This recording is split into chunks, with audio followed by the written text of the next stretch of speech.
Lower circuit ఇది stock లేదా index తగ్గే శాత పరిమితి అనమాట.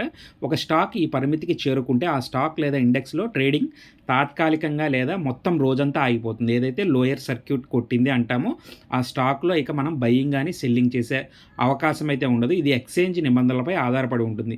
ఇది ప్రాథమికంగా స్టాక్ చాలా త్వరగా పడిపోకుండా ఆపడానికి స్టాక్ ఎక్స్చేంజ్ సెట్ చేసిన పరిమితి. ఈ విధంగా మార్కెట్ స్థిరీకరించడానికి మరియు భయాందోళనలో అమ్మకాలను తగ్గించడానికి సమయాన్ని పొందుతుందన్నమాట. ఈ స్టాక్కి సంబంధించి రకరకాల స్టాక్స్కి మనం గమనిస్తూనే ఉంటాం. 5% లోయర్ సర్క్యూట్, అలాగే 10% కొన్ని స్టాక్స్కి లోయర్ సర్క్యూట్, అలాగే 15%, 20% అని లోయర్ సర్క్యూట్స్ ఉంటాయి.